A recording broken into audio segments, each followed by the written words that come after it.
Hello.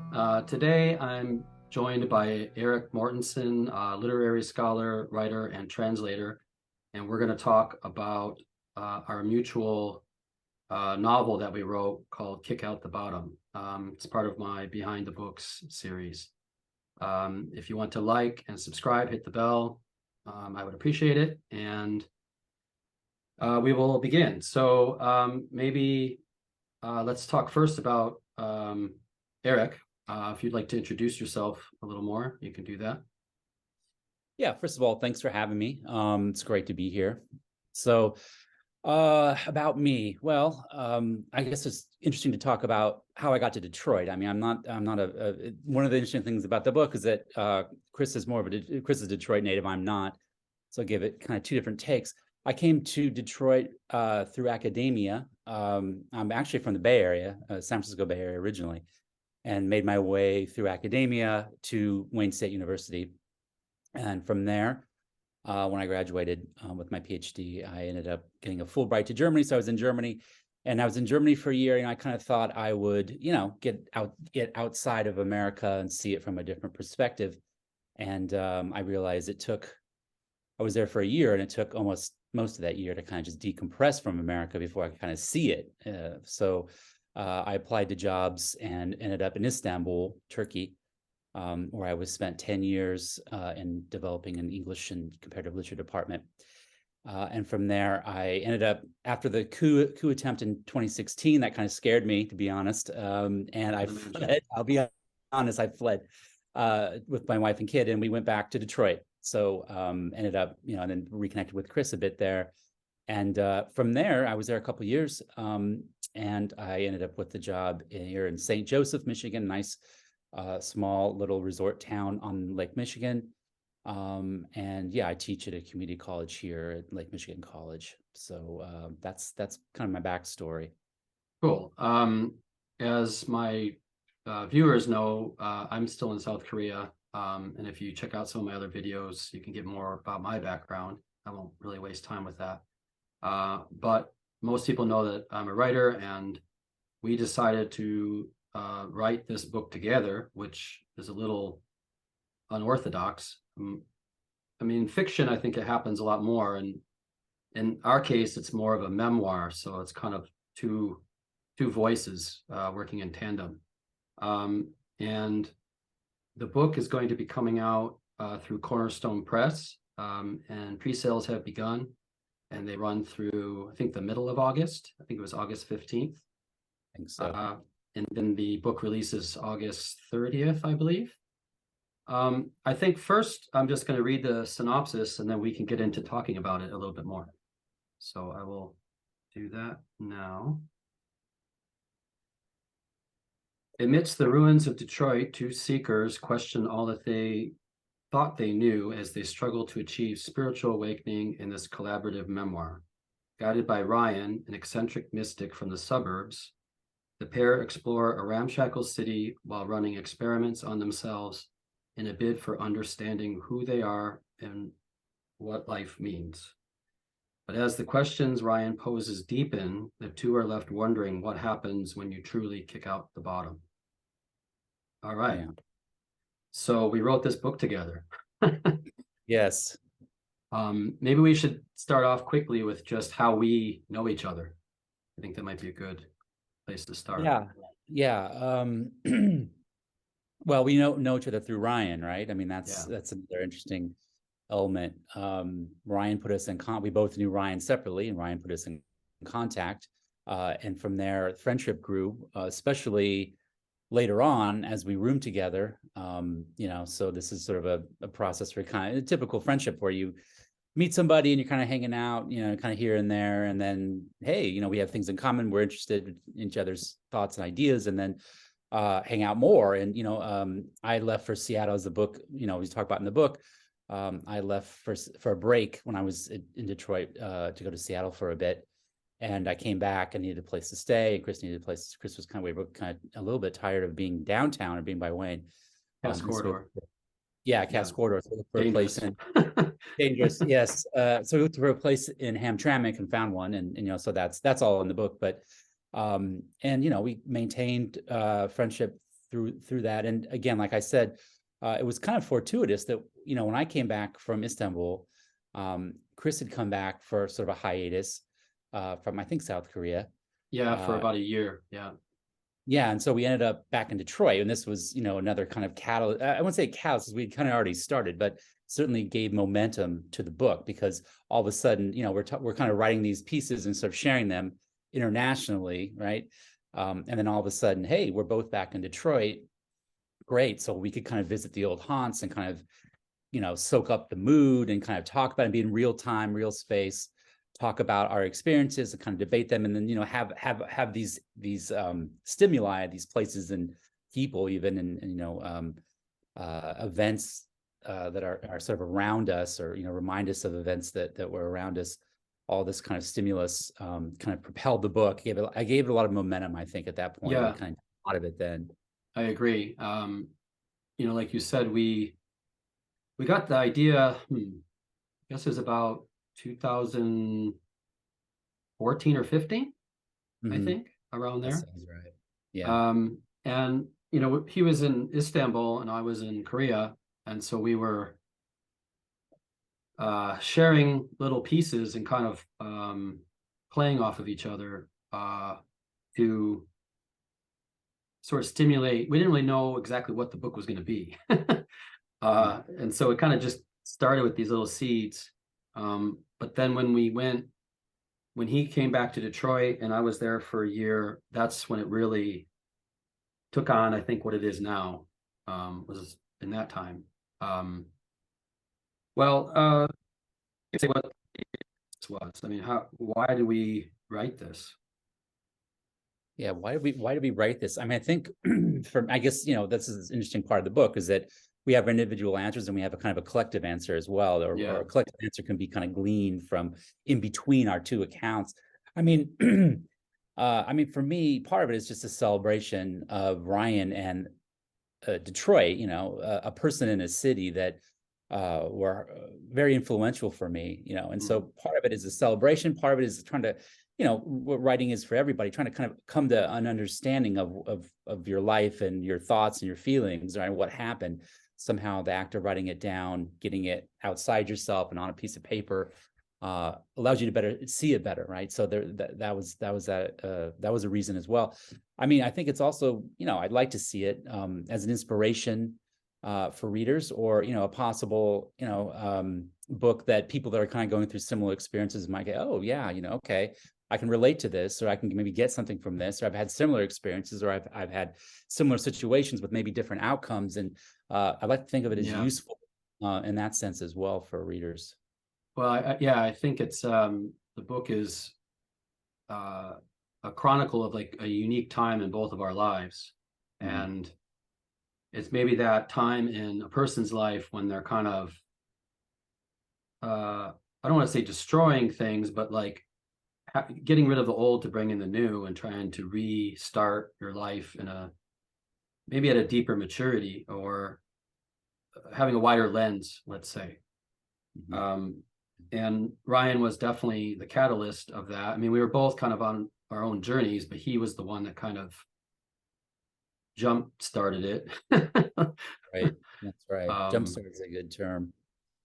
Because, I think both of us have been lifelong seekers, and, we both have been creative people, and we both read a lot and experienced a lot. But I think when we met him, it was just like I met him before you, but when we sort of became closer to him, let's say, I think it really, it almost like propelled us in a whole new direction, I think. Yeah, I guess for listeners, viewers who, just Chris gave a good synopsis at the beginning, but I mean, the book basically tracks it tracks several things. I mean, Chris and I's relationship, our relationship to the city, right? Because we both moved down to Detroit. I'd been in Oak Park, which is sort of a suburb just north of the city. And Chris, where were you? I grew up in most of the Metro Detroit area, all over the place. But when we met, we had both been in the Cass Corridor. but I am a Detroit native, and I lived in Warren and Roseville, Utica, several Right. parts. Yeah. Yeah, so we both moved down to Detroit.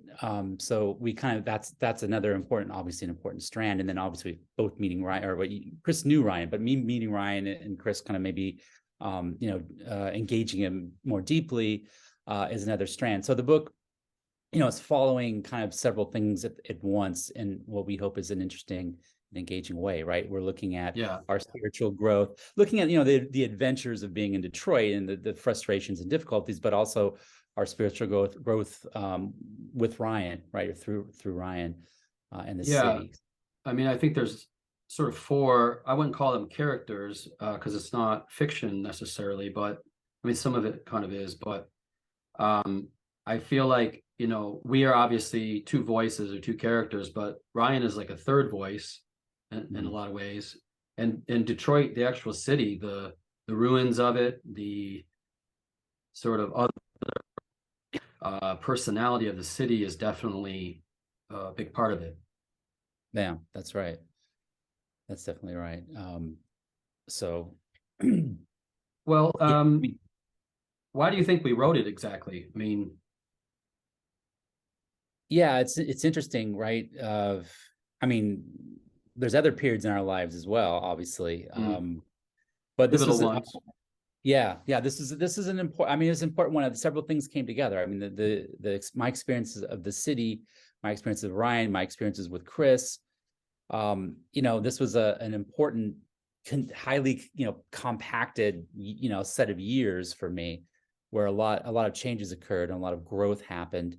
And so Yeah. I think for me, a lot of it is just, again, trying to, on the one hand, trying to understand it for myself now that I have some distance, because this happened around the turn of the century. This is around 2000, the late 1990s and the early 2000s. So, 20 years ago, right at this point.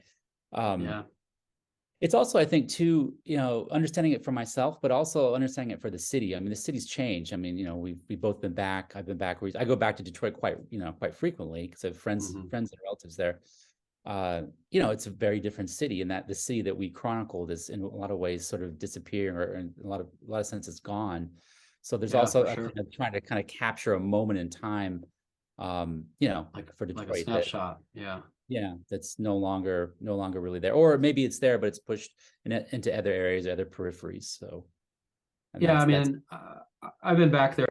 I think it still exists, but it's definitely not as widespread as it was when we lived there. I think it's sort of pockets now.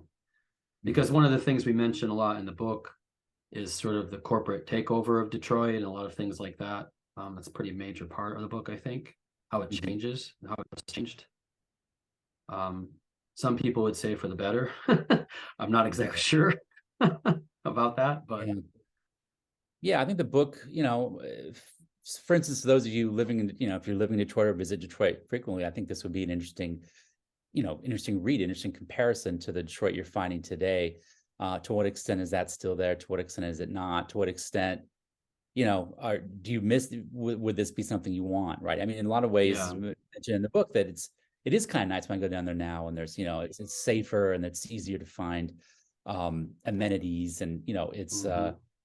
there's more fun things going on in the sense of, like entertainment and shows and venues and um, restaurants and bars, and we had that back then, but there's more. And but at the same time, you're giving something up, right? It's not Yeah. quite the same sense of discovery and adventure when it's sort of all there, safely packaged and ready for you to I mean, consume. it was certainly more bohemian back then.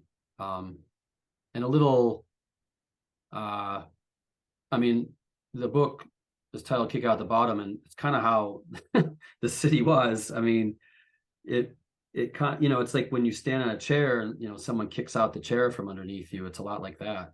Living there, you never Yeah. know what challenges you will face um, there, and I'm sure that's Yeah. still the case in certain areas. But Right. And that's why that, I think, to get back to an earlier question, why? Well, I think it's an interesting moment because, for us, um, Ryan and the city kind of coincided perfectly, right? I mean, he mhm. wasn't really, as we mentioned in the book, he actually ironically wasn't, he went to the city a lot, but he didn't live in the city, right? This wasn't Yeah, like we discovered this guy hanging out in, some basement of some building in the city, or it was not the case. I mean, he came into the city, you know, so in a way we were like ahead of him in that sense.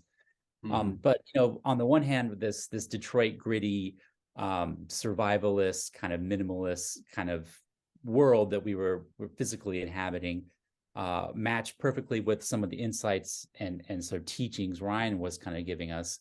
And I think that was part of like the selling point of the whole thing, is it all kind of came together and was like, wow, this is not only is we're meeting this guy, but we're meeting him in, you know, this place that's really conducive to our growth.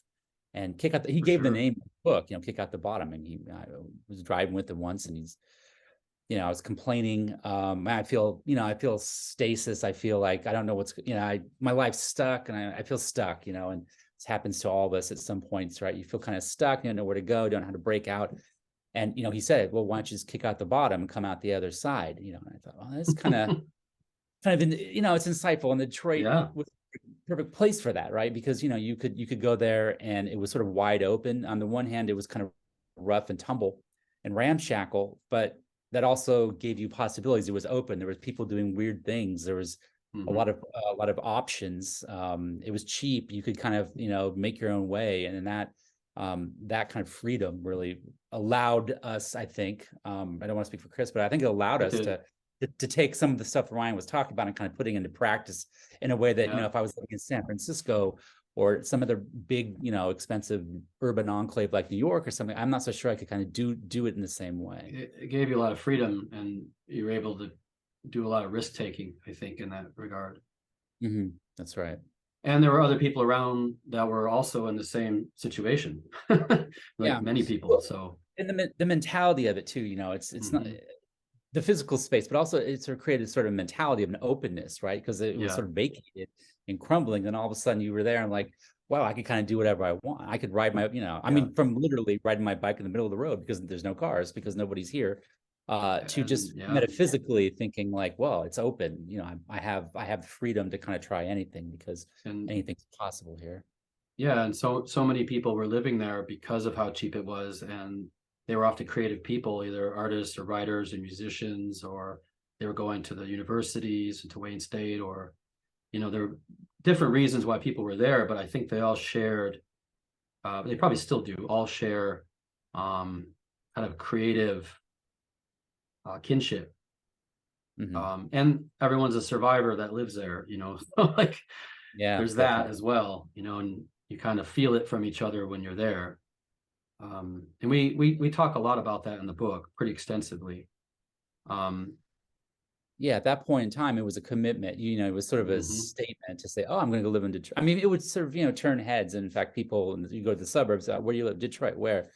Oh, whoa! You know, like that was kind of seen as strange. You know, now it wouldn't be strange, but at the time it was strange. And so, you know, when you encountered someone else kind of on that trip, you know, in Detroit, you kind of immediately go, oh, "Okay, you moved. You know, you took the plunge. You're down here. You're doing this thing that I'm kind of doing. So what's your story?" You know, and that became an interesting immediate point of I don't know, engagement. You could kind of, you knew you had something to talk with this person about, because they all had stories. That's the thing. Like everybody down there had a story, you know, like why were you there? You know, like, because a lot of people, you know, they weren't from there, or, you know, they were from the suburbs or something, and they were down there, and there weren't a lot of people around in that situation. So when I go to visit New York, you know, you didn't really have, I mean, you could ask them, what are you here for? I mean, people would be, oh, I'm a musician, or I'm, you know, I'm an actor, or I'm trying to kind of break into modeling or whatever. So they had a story, but I mean, it was, Detroit was like, whoa, why are you here? You know, why are you here? And it's like, usually it was more interesting because it was like, you're doing whatever, right? And that was something you didn't want to know. And then you could usually plug into that. Yeah, definitely. And there were so few people doing it that it was like an immediate community, because it's like, oh, you're down here, you live down here.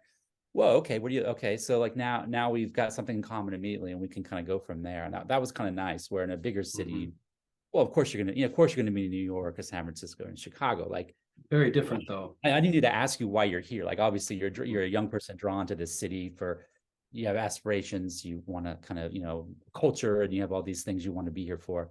But Detroit, that was an open question. Yeah, and the irony of it is, like you said previously, Ryan wasn't actually a city dweller. He lived in the suburbs. And I guess we should say for a second, like, why we actually wrote a book about Ryan, like what was so special about him, Yeah. and I think that's a big part of why, why we did it. I What's your mean, thoughts? You know longer, so well, I mean, Ryan was many different things to many different people. And I mean, if I could distill it down to one word, it would be a mystic, but that sells him short because there's a whole other side of him that's not metaphysical, that's almost more logical. And, you mhm. know, um, there's just so many sides to the guy, but and we addressed a lot of that in the book. And obviously, you knew him a little bit differently than I knew him, and I knew him differently than you knew him. There was definitely overlap, but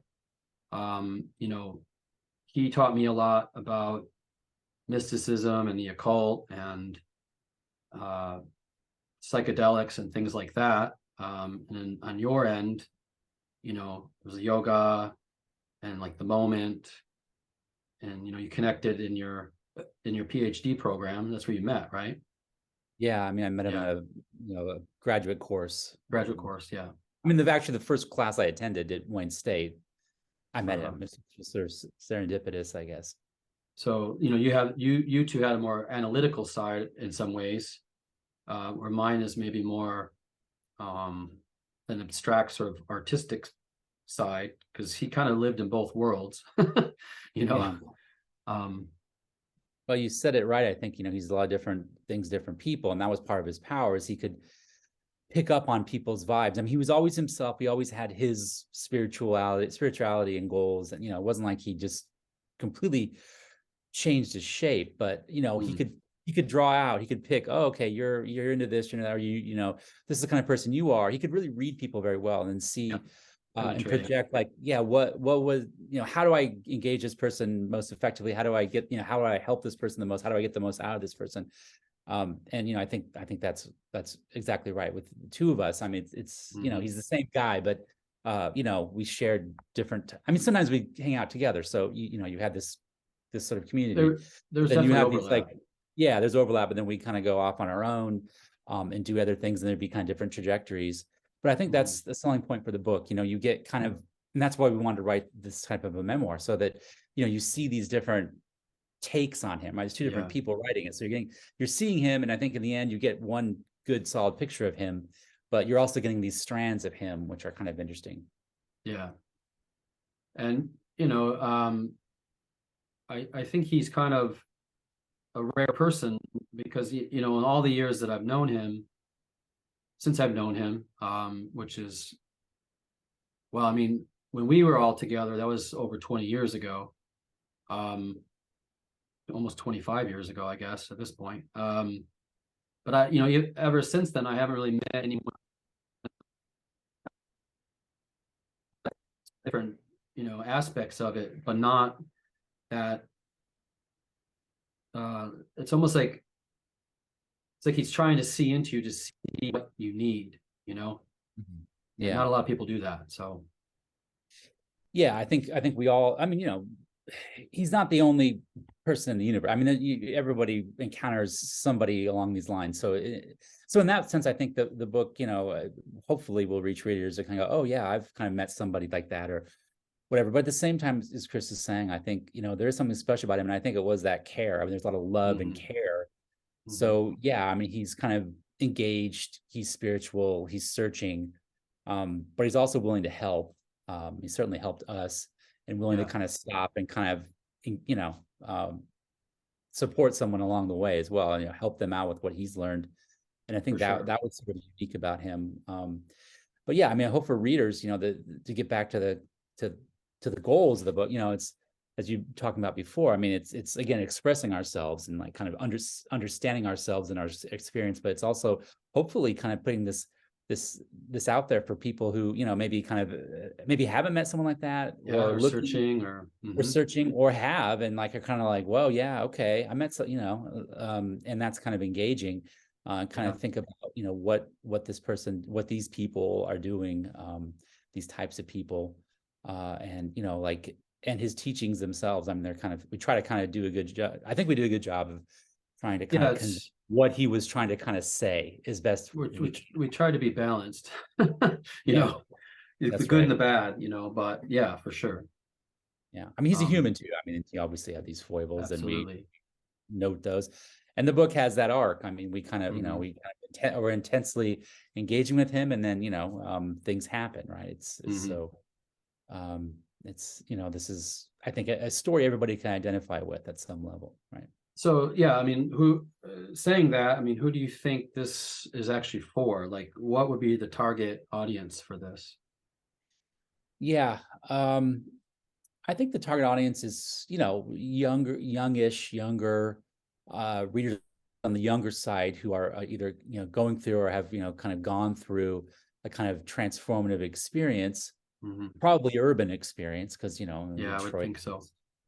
um, who are kind of want to think about it, want to kind of reflect on it, or who are interested in that kind of experience, interested in those experiences, and want to kind of read about our experiences and maybe kind of learn from it, or reflect on it, or bounce their own ideas and experiences off of it.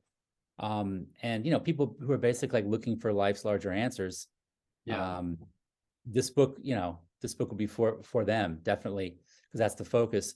Also, I think for people looking, and this plays into that, but looking for that urban experience, maybe the first urban experience, that gritty, edgy urban experience, people who are kind of want to go to the city, and do something different, right? Get something out of it, have an Yeah. adventure, explore themselves, explore their urban fabric. I think, this is what we're doing in the book, and this is, especially in the Midwest, especially in the Rust Belt cities. I mean, if you're in Yeah. Cleveland or Detroit, or maybe even smaller kind of urban enclaves in the upper Midwest. I mean, it doesn't have to be the upper Midwest, but certainly that this book would map on, and maybe be interesting for your experiences as well. Yeah, and I'll add on to that I also think it could probably work for anybody anywhere. Taking the Detroit part out of it, just the actual experience with the people Mhm. and the transformative aspect of it. One word that Ryan used to use a lot, was mutation, and I think that's really a core part of the book, is Yeah. how we sort of both mutated by living there and talking with him and talking with each other. And so anybody that's looking for that kind of, is sort of done with a certain part of their life and they want to change into something else, I think this book would be very useful. Yeah. Well, and for people that are just maybe new to Detroit, or thinking about Detroit, or been living in Detroit lately, just a little slice of bohemian history, if you're interested in that. Yeah. Because we name places. I mean, some of these places, a lot of these places are still there. And you can go to these places. So it's, if you want to know what it was like 20 years ago, before Detroit became the Detroit it is now, I mean, this would be a book for you. What would you think would be something that people could get from the book? Like, what kind of, benefit Yeah. could they glean? Well, I mean, as you mentioned, I think, just this sort of spiritual quest, the spiritual inquiry, Hmm. striving for self-understanding. If you're somebody who's seeking that kind of knowledge or understanding, I think this book, and again, this isn't to say, I mean, we are not saying like, oh, this is, this is the way, or Yeah, this is, there's no way, but yeah. yeah, this is not what we're saying, or we've got, we're not saying we've attained enlightenment, and so we're going to give it to you. That is No. not it. This is like a process book. It's about process. It's about Hmm. making it happen. It's about experiments. It's about stuff that works and doesn't work for us. May work, may not work for you. Yeah. But if you're kind of looking for a little, not so much as a guidebook, but just sort of like an idea book, a book that's just going to go, whoa, throw an idea at you. If you're interested in books that kind of just prompt you, or I wouldn't say trigger, but like just kind of do Yeah. something and you go, whoa, okay, well, do I agree with that? Do I not? Should I try that? Would that be something I would do? Would I not do it? Prompt you to kind of think about things. This is what the book's about, I think. It's just, so it's kind of got two strands, right? I mean, you kind of do this spiritual aspect of Ryan, and then there's also kind of a gritty city meditations as well. Now they go Hmm. together, but they can be separated too. Yeah, and they definitely inform each other. And no, I mean, I think it's, I don't know how to explain this exactly, but I think it's kind of it's a situation where if you're looking for something that might sort of spark you, I think Yeah, this is probably the thing. And that's a good way of putting it. and like Erik said, it's not like any kind of dogmatic, way or anything, but it's definitely questions that are posed, and we sort of relate how the directions we went, but that doesn't mean that it's any a direction anyone else will go in.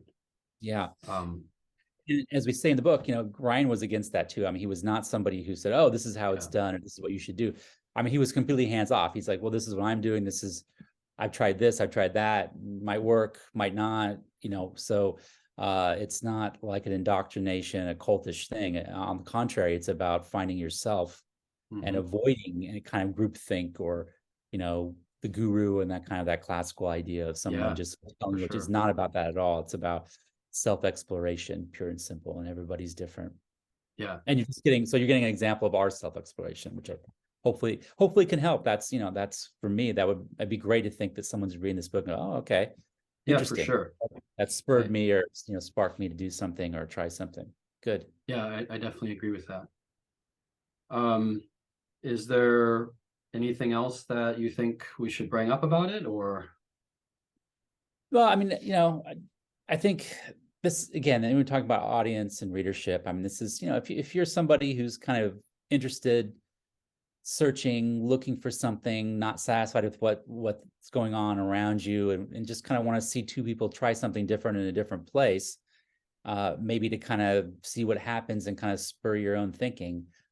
This is definitely a book for you. If you're interested in Detroit, underground Detroit, or underground anything, this is a book for you. If you're interested in just, watching three people kind of fumble around and try to understand, try to figure out what's going on, and learn from that, then this is a book that you should try checking out. I guess we should also say before we end that, we tried the writing, we look at this as an experimental work. So for Yeah, those of you writing your own memoirs, writing your own, stories of discovery, or want to collaborate, it's a collaboration. If you think about it, it's a very strange, a collaborative memoir. Memoir is yeah, usually about, hey, let me tell you about my experiences. Well, okay, but then we got two people, right? So yeah, and it's a we try, specific time too. It's not the yeah, entire, that's lifetime. right. So a slice of take a slice of our lives. But so I think for writers out there, for people interested in the memoir genre, we try to offer something different. It's two people. We got two distinct voices. This is not written in such that we didn't sort of edit it together into one thing. We keep No. the strands separate, but we spent a lot of time playing, and this was a hard part of the book. Hmm. For Chris and I, editing, figuring out who speaks next, how do we Yeah, speak, how does it go together, and we that try to was kind of definitely play the around. hardest part. Yeah, try to play around with how to get that to flow in ways that both kind of, moments that flow nicely and reinforce each other, but also moments where we jar enough where we're kind of like, hey, we don't totally agree on this. So you're getting two Hmm. takes or Yeah, something. So those of you that are those writers out there, those interested in kind of, self-expression or collaborations or experimental writing, that's a selling point too, I think, or I hope it is. That's was another goal, I guess. yeah, Try something. I agree. Um, anything else to say? I think that might wrap it up. No, that's Uh, probably fine. Unless you have something else. I think that's, go buy the book. It's yeah, available, I think, on it's Amazon. It should be pre-sale. available. Yeah.